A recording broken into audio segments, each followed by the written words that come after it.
everyone, today for science we're going to be learning more about how plants drink water. For this activity you're going to need a science journal, so make sure that you watch that video to get this set up.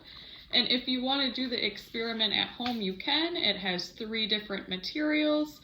We're going to be using a jar with some water in it.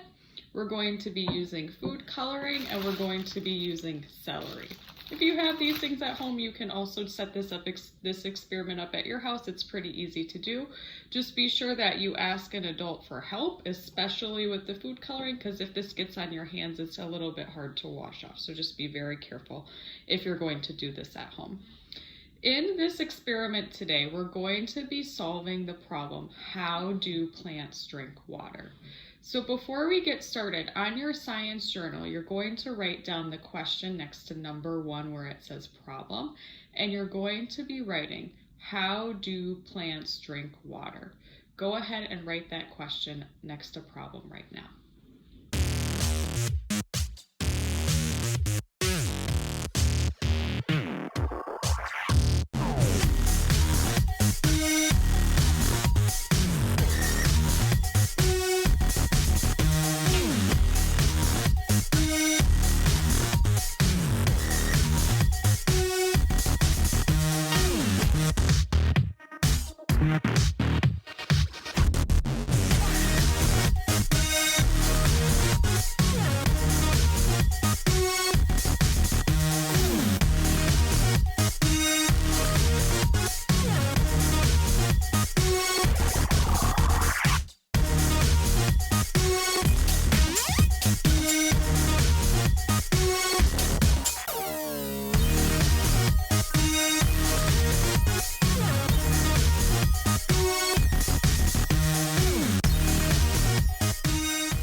All right, so the other thing we need to do before we get started with this experiment is make a hypothesis. For your hypothesis, you're going to be writing how you think plants drink water. Now you're going to be saying what part of the plant do you think drinks water. So think about the parts of the plant activity that we did earlier this week. And for your hypothesis, you're going to be writing, I think plants drink water with, and then you'll fill in the part of the plant that drinks water. Go ahead and fill in your hypothesis now.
All right, now that we have those 2 things done, now we're ready to get started with our experiment.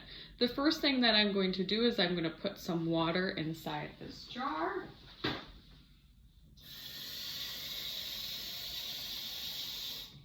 I filled it about halfway, maybe a little bit more. That should be enough water for our plant to drink. And then very carefully, if you're doing this with me, make sure you ask for help on this part. Very carefully, I'm going to drop some of the food coloring inside the jar.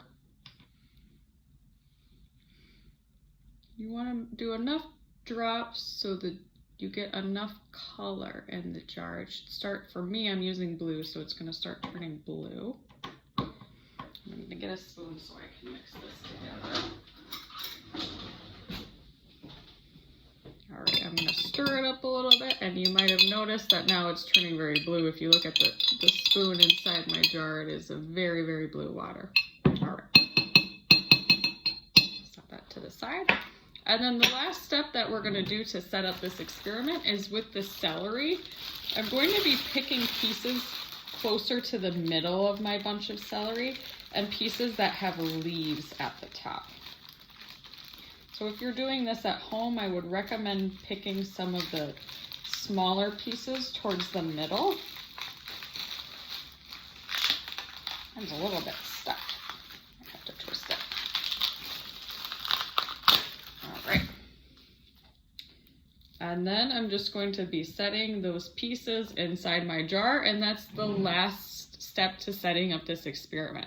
Now we're gonna wait overnight, and what I'm hoping that we observe is we're going to see what part of the plant drinks the water. And since we made the water blue, I'm hoping that what we see is the water traveling to the part of the plant that drinks the water. So we're gonna leave this overnight and see what our results are tomorrow. Before we end today, we're just going to draw our picture for number 3 for observation.